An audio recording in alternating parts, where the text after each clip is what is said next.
ముందే చెప్పా అందరు నన్ను చూసి భయపడతాను, నేను మా అధ్యక్షుని చూస్తుంటే బోనుకు వస్తా. అప్పుడు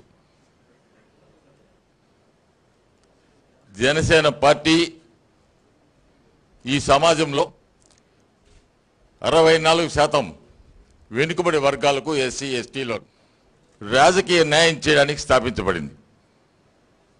ఒక్కొక్కసారి ఒక్కొక్కరు రాజకీయంగా ముందు చూపించేదానికి వస్తారు.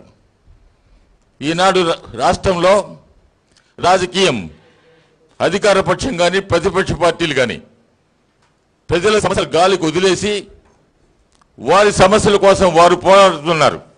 అంతకంటే ప్రజల గురించి పట్టించుకునే నాదు లేదు. అటువంటి సమయంలో చాలా సంవత్సరాల నుంచి ఆలోచన చేసి గత 15-20 సంవత్సరాల నుంచి ప్రజలకు ఏం చేయాలనే ఉద్దేశంతో తన విలాసవంతమైన జీవితాన్ని వదులుకొని ప్రజలకు సేవ చేయాలని ముందుకు వచ్చిన అధ్యక్షుడు పవన్ కళ్యాణ్ గారికి స్వాగతం సుస్వాగతం చెబుతూ ఉన్నా. ఈనాడు నాకు నాదెళ్ల భాస్కర్ రావు గారు చాలా పెద్ద ఆయన, నేను పిలుస్తాను. ఆ కుటుంబంతో నాకు దాదాపు 30 సంవత్సరాల సంబంధం కూడా ఉంది. నేను చూసినప్పుడు స్పీకర్ గారేమో టెన్నిస్ ఆడుకుంటానికి పోయేవాడు. అప్పుడు అడిగేవాడు, గంగాధర్ ఇచ్చిన ఒకసారి చూడవే అని.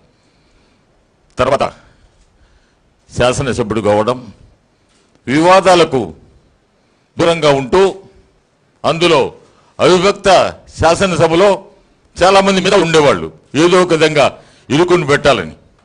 ఎవరికి కూడా తన మొదట వచ్చినప్పుడు పైన కండవ వేసుకో వస్తే అప్పుడున్న తెలుగుదేశం అధ్యక్షుడు చంద్రబాబు నాయుడు గారు అన్నారు, కాంగ్రెస్ కండవరు, ఇది కాంగ్రెస్ కండవ కాదు, నేషనల్గా ఉండేది, జాతీయంగా ఉండేది, నాకు అలవాటు కాబట్టి నేను వేసుకుంటాను, దీన్ని వదిలేదన్నాడు.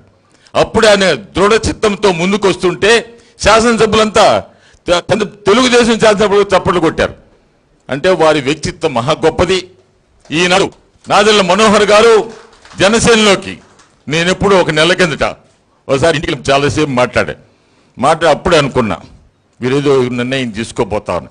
అప్పుడు చెప్పాడు, తొందరగా గురూజీ మనం మళ్ళీ మాట్లాడుకుంటామని. అతనికి తెలుసు ప్రజల విషయాల గురించి. బాలరాజు గారితో, మాజీ మంత్రితో విశాఖపట్నంలో పర్యటించారు కూడా. నేను అడిగాను, ఎందుకు నక్సలైట్ ఏరియా పోతామని. వాళ్ళ జీవన పరిస్థితులు బాగలేవు, తెలుసుకోలేకపోతారు. అటువంటి మంచి మనిషి మనకి ఇక్కడికి రావడం, అధ్యక్షుడికి చేదోడు వాదోడుగా ఉండడానికి ఉండేకి మనకందరికి కూడా బలం చేకూర్చుందని కూడా మీ అందరికీ మనవి చేస్తున్నా. తోట చంద్రశేఖర్ గారు వాలంటరీ రిటైర్మెంట్ తీసుకొని వచ్చాడు. ప్రజారాజ్యం పార్టీలో పోటీ చేశారు. అక్కడ దాదాపు 23 సంవత్సరాలు 24 సంవత్సరాలు చేసి బాంబే రీజనల్ కమిటీ కూడా ఉండేవి. దానికి తర్వాత ప్రజలకు తెలుగు ప్రజలు సేవ చేయాలనే ఉద్దేశంతో వచ్చారు పెద్దలు ముంతా గోపాలకృష్ణ గారు. నేను పెద్ద చెప్పేది ఏమీ లేదు. ఇక్కడ ముందుగా చెప్పారు, ఎక్కువ మాట 2 నిమిషాలు మైక్ దగ్గర పెట్టుకోమని. దగ్గర పెట్టుకుని మాట్లాడుతున్న దశ తప్పకుండా నాదెళ్ల మనోహర్ గారికి చేదోడు వాదోడుగా ఉంటూ ఈ జనసేన పార్టీ సిద్ధాంతాలు ప్రజలకు తీసుకోవడానికి, అదేవిధంగా జనసేన కార్యకర్తలు కూడా అనుసంధానంగా మనోహర్ గారు రావడం చాలా సంతోషం చెప్తూ మీ అందరి దగ్గర సెలవు చేసుకున్నా. జై జనసేన. మన జనరల్ సెక్రటరీ తోట చంద్రశేఖర్ గారు ఒక 2 నిమిషాలు మాట్లాడవలసింది కోరుతున్నాం. జనసేన పార్టీ అధ్యక్షులు కామెంట్ చేయండి. ఎప్పటికప్పుడు మా వీడియోస్ చూడాలంటే సబ్స్క్రైబ్ చేసుకోండి.